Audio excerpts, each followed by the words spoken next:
As I can always dream, but then I wake up and it's me again. I think it's so heartbreaking, but also such a universal feeling for so many young people, particularly young women. I think it's so beautiful. Every single termination didn't just happen quietly.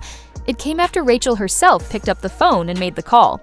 She wasn't delegating. She wasn't hiding behind lawyers or agents. It was her voice, her words, her tone, sharp, unfiltered, and unwavering. One-on-one, no sugarcoating, no polite industry niceties. According to insiders, she came in swinging, as though she had been waiting years to finally unleash what she had been holding back. One source describes the moment she confronted her own manager, telling him, "You had one job, protect me. Instead, you let me walk into a war zone blind." That line alone has now circulated within her circle, almost like a battle cry. But what's important is this wasn't only about Evita. This was about the years leading up to it. Years of doing what she was told, of playing the Hollywood game, of smiling on cue for the cameras when, deep inside, she wanted nothing more than to scream. For Rachel, this feels less like a single event and more like the collapse of a carefully constructed facade. Now, instead of maintaining that facade, she's flipping the entire table. Friends close to her say she's in full take-back control mode, cutting strings one by one, tossing away scripts she doesn't believe in, rejecting deals that once would have been impossible to refuse. She's rewriting the script of her own life on her own terms this time. One friend even overheard her say, "I don't trust anyone who profits off my chaos." And to her, that includes managers, agents, producers, people who thrive while she burns. But the irony is that while her supporters call it empowerment, Hollywood insiders whisper something different. They see it as a breakdown in disguise. And in this business, perception can be just as dangerous as reality. Then came last week in London, the incident that pushed whispers into full-blown speculation. Something strange, something dramatic unfolded, and the truth is we're only hearing half of it. Rachel was headlining Evita at the London Palladium, one of the crown jewels of the West End. For the first half of the night, everything appeared fine. She was on stage, delivering, glowing under the lights. But then suddenly, without warning, she vanished mid-performance. She left the stage and never came back. The official statement from the theater was swift and polished: illness. But fans aren't buying it. They're telling an entirely different story through shaky behind-the-scenes videos, late-night tweets, and whispered TikTok voiceovers. What really happened backstage, they claim, was far more chaotic. Staff shouting matches, panic episodes, arguments behind closed doors, and ultimately a complete collapse that left the company scrambling. Now, the question hangs in the air like smoke. Was this just a bad night? Or Rachel Zegler's final act? Picture the scene, July 24th, 2025.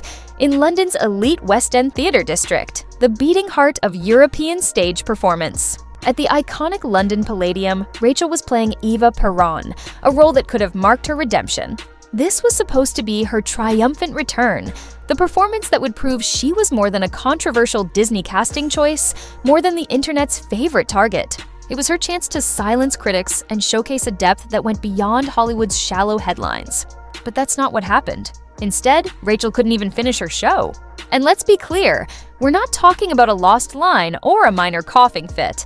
We're talking about a total breakdown. Audience members sat frozen for nearly an hour, whispering among themselves, waiting for updates, wondering if the play would resume at all. It never did. The silence in the theater that night was louder than any curtain call. And here's the thing, it wasn't just one bad night. This moment is tied to something much bigger. The ongoing shadow of the Snow White scandal. That controversy still trails her like a ghost she can't shake. It haunts every step she takes, every headline, every public appearance. And more, it seems like her fear, her anxiety, her exhaustion are unraveling everything she fought so hard to achieve. For those unfamiliar with how it began, let's rewind. Disney chose Rachel to play Snow White in their highly anticipated live-action remake. At first, it sounded like the role of a lifetime, a fairy tale dream. But then the interviews hit the internet. Her comments about the original animated film being outdated and her criticisms of its themes triggered an explosion of outrage. To some, she came across as ungrateful, dismissive of a beloved classic. Overnight, she became the face of Hollywood's woke problem. The internet erupted. Grandmothers, fanboys, and anonymous Twitter warriors alike united in anger. Boycotts were organized. Hashtags trended daily. The film went from highly anticipated to universally mocked before it even premiered. And when it finally hit theaters, disaster. The film performed so poorly that some cinemas pulled it early. Images and TikToks went viral, showing Rachel sitting alone in empty theaters, watching her own movie like the ghost of a career gone wrong. The role that was meant to define her instead became a meme, a cautionary tale.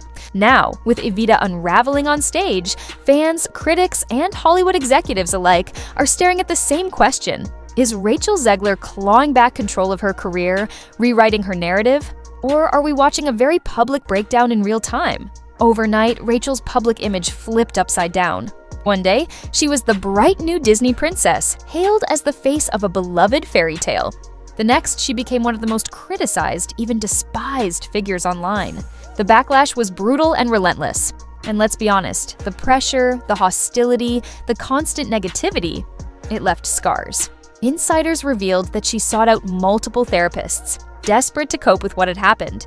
Her own team even admitted publicly that Rachel was struggling, weighed down by her past and haunted by the mistakes that kept being thrown back in her face. But the real question is, who's to blame? The studio? The press? Or the fans who never gave her a chance to recover? When the movie career collapsed, Rachel did what many actors do. She pivoted to theater, a return to her roots, a classic maneuver. Theater was supposed to be her redemption arc, the chance to prove she could deliver raw, unfiltered performance without the editing tricks of Hollywood. Live stage work, no cuts, no retakes, no CGI, just pure talent. This was her opportunity to remind the world why she was cast in the first place. And at first, it looked like the plan was working. But what happened next at the London Palladium shocked everyone. Let's rewind to the exact night, July 24th, 2025. The atmosphere at the Palladium was electric. The show was Evita, and Rachel was stepping into the iconic role of Eva Perón. As the curtain rose, she entered the stage with confidence. The first act went smoothly. She hit her notes. She commanded the stage. The audience was engaged, clapping at all the right moments. From the outside looking in, everything seemed to be going according to plan. Then came the intermission. Normally, breaks in a West End performance last about 15 to 20 minutes, enough time for theatergoers to stretch, grab a drink, or chat about the show. But this intermission dragged on. 20 minutes turned into 30. 30 stretched into 40. By 45 minutes, the audience was buzzing, restless, whispering, "What's going on?" Some even checked their watches repeatedly. By the hour mark, confusion turned into frustration. Then came the announcement. A voice echoed through the auditorium. Rachel Zegler would not be returning for Act 2.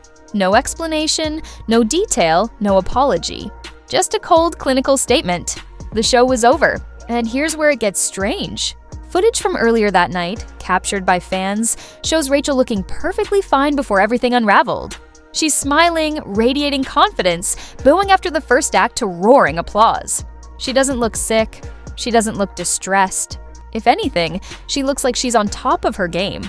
And yet, in less than an hour, she completely vanished from the stage. So what happened in that gap? What transformed a seemingly flawless performance into a sudden collapse? That is the burning question that nobody has been able to fully answer. And honestly, just thinking about it makes your head spin. Inside the auditorium, the mood shifted from excitement to disbelief. Murmurs filled the air as fans tried to piece together the mystery. Some had spent hundreds of pounds on tickets, traveling from other countries just to see her.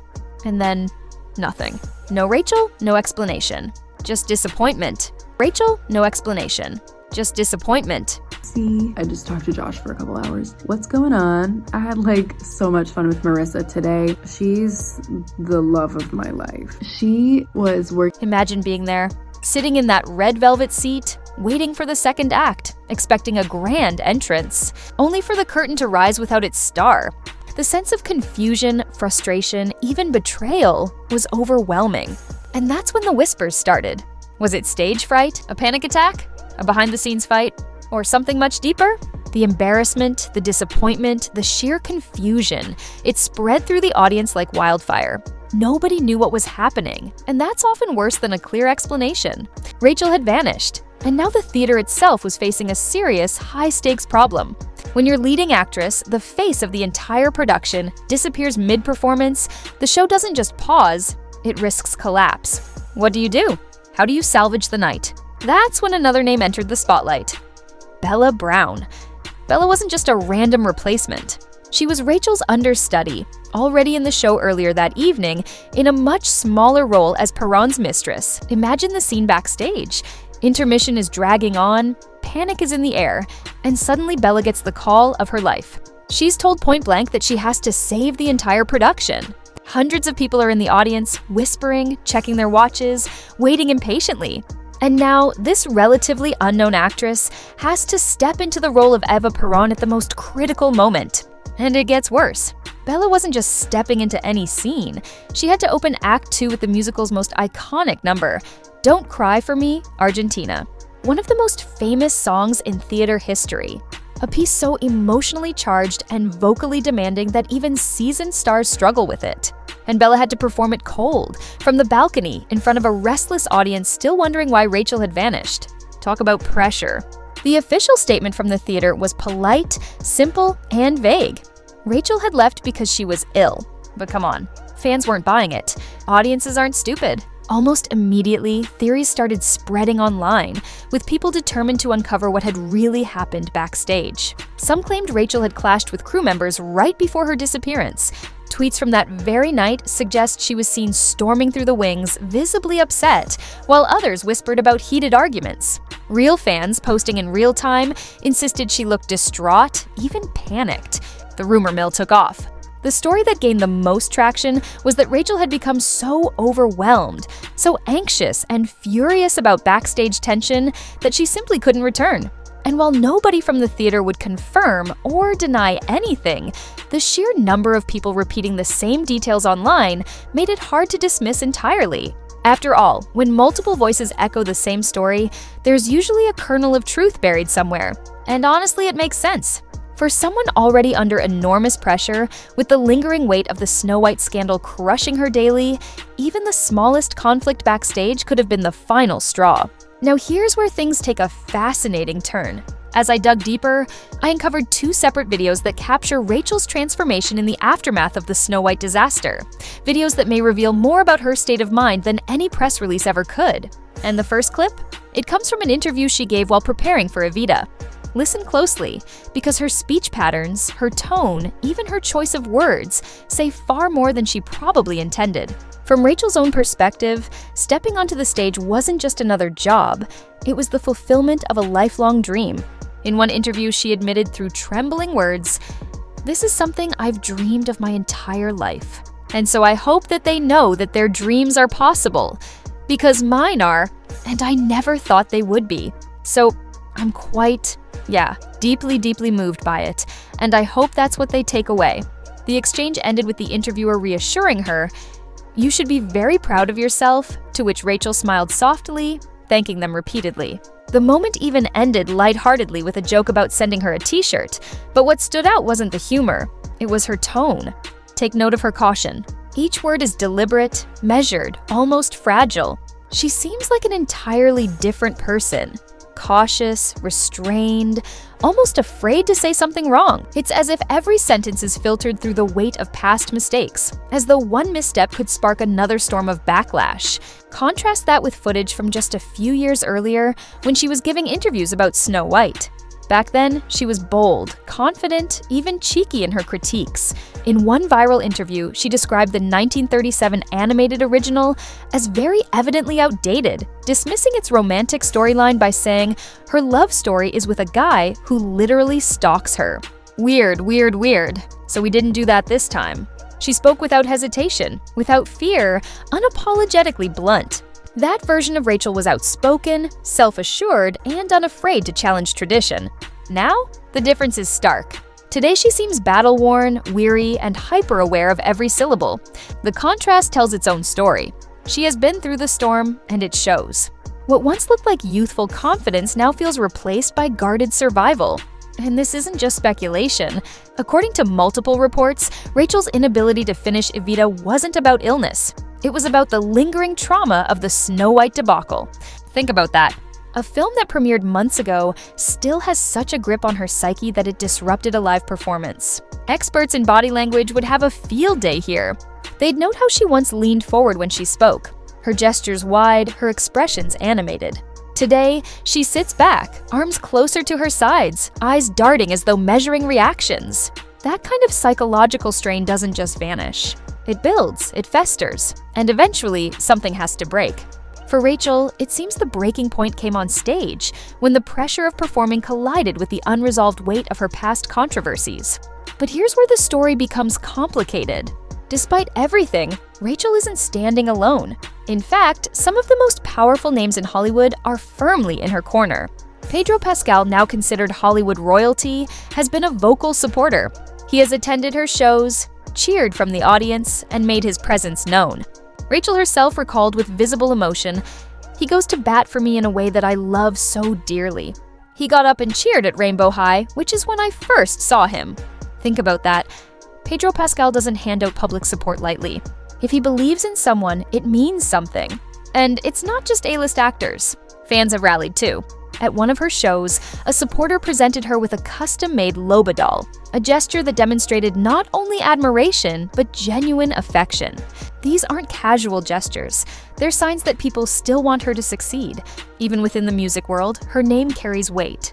Rising superstar Pink Pantheress admitted she follows Rachel's fan pages religiously, calling her one of my favorite actors right now. That kind of endorsement shows Rachel's impact has stretched far beyond just the theater stage. Directors are watching too. Esteemed theater director Jamie Lloyd has already hinted at ambitions to move this Evita production from London's West End to Broadway in New York City. If that happens, Rachel won't just be staging a comeback. She'll be walking into a new chapter of her career on one of the most prestigious stages in the world. So, here we are. On one hand, a young actress battling the ghosts of past mistakes, still haunted by a role that became her curse. On the other hand, a performer who continues to draw love, loyalty, and powerful allies. The tension between those two realities is what makes Rachel Zegler's story so compelling and so unpredictable. So here's the paradox. On one hand, Rachel Zegler has everything. Going for her, packed theaters, glowing reviews, and industry heavyweights publicly rooting for her success. Influential figures from respected actors to chart-topping musicians have shown their support. Fans shower her with gifts and heartfelt encouragement, reminding her that she still has a loyal base that believes in her talent. From the outside, this looks like a major comeback story. Yet, on the other hand, she is simultaneously grappling with anxiety so crippling that she can't even finish her own performances. It's almost like watching someone climb to the peak of a mountain only to collapse halfway up, torn between victory and defeat. And honestly, it's both heartbreaking and frustrating to witness. What really unsettles me about this entire situation is that Rachel was winning. And not just surviving, but genuinely thriving. She made what many considered a brilliant strategic choice: to step back from the chaos of Hollywood and return to her theatrical roots. It was a move that reminded critics and audiences alike that she's more than just one controversial role in a Disney film. The initial reviews were stellar, the box office was strong, and there was genuine buzz in the industry. For a moment, it seemed like she was rebuilding her brand and silencing the critics. But then, this sudden mid-performance replacement. Almost instantly, it feels like we're dragged back to the same debate that began in the aftermath of Snow White's Backlash. Is Rachel Zegler's career finished? And here's the unsettling part. There's been no real clarity from the theater. Was she temporarily replaced because she was ill, or was it something deeper and more permanent? The official silence feels like damage control, but ironically, it makes the situation look worse than it probably is. What it does highlight, though, is the larger and more troubling issue. Is Rachel mentally and emotionally capable of handling the enormous pressure she's under? Public humiliation on the scale she endured with Snow White isn't something that just fades away. It lingers, it festers, and it leaves scars that are invisible to everyone but the person living with them. That's the crux of the matter. Even with support from industry giants and adoring fans, Rachel is still cracking under the weight of expectations and anxiety. This tells us something crucial. Outward success doesn't automatically heal inward wounds. No number of standing ovations or star-studded endorsements can erase the psychological trauma of being torn apart online and publicly ridiculed. Healing from that kind of damage isn't quick. It can take years, sometimes even a lifetime. And the brutal reality is that Hollywood isn't known for waiting around. The industry moves at lightning speed, and if Rachel doesn't find a way to stabilize soon, there's a very real risk she'll be left behind. So we're left with the big question. Can Rachel Zegler truly bounce back from this latest crisis, or are we witnessing the slow unraveling of a once promising career? Personally, I'm torn. I have genuine sympathy for her. Nobody deserves the relentless vitriol she endured for a few ill-timed comments about a movie. But at the same time, the entertainment world is ruthless. It doesn't pause for anyone, no matter how talented. And unless she finds a way to manage her inner battles, the external support may not be enough to save her. However, I can't help but wonder if maybe Rachel just isn't built for this kind of overwhelming attention and non-stop pressure. Not everyone is suited to be under such a powerful spotlight, where every word, every gesture, and every mistake gets magnified 1,000 times over. And that raises the bigger question. Do you stand with Rachel, believing that she deserves grace and patience as she works through these struggles? Or do you think the criticism she's been facing is at least partly justified, given the choices she's made and the comments that sparked the backlash? I really want to hear your take on this, because this isn't just about one actress. It's about how the entertainment industry treats people when they fall from grace, and whether there's a true path back to redemption. So please share your thoughts down below. As for the situation with Evita, the truth is still murky. Was Rachel dismissed from the production permanently, or was this mid-performance replacement just a temporary setback caused by illness or stress? The theater world thrives on both drama and secrecy, so getting the real story could take weeks, even months to surface. That's why I'll keep tracking this closely, and I'll bring you every update as soon as it drops. To make sure you don't miss anything, hit that notification bell and subscribe. It really does help us keep the conversation going. At the end of the day, this entire situation is chaotic, unpredictable, and honestly a little frightening. We're watching someone's career, reputation, and mental health play out in real time, under the harsh glare of public scrutiny. And while that might be show business at its rawest, it doesn't make it any less unsettling. Fame can be both a gift and a curse, and Rachel's story is quickly becoming a case study of what happens when those two collide. Thank you all so much for watching and sticking through this deep dive with me. Hopefully, by the time we meet again, there will be more concrete answers about Rachel Zegler's future, whether she's out of Evita for good, or if this was just another bump in a very rocky road. Until then, stay tuned, stay thoughtful, and take care.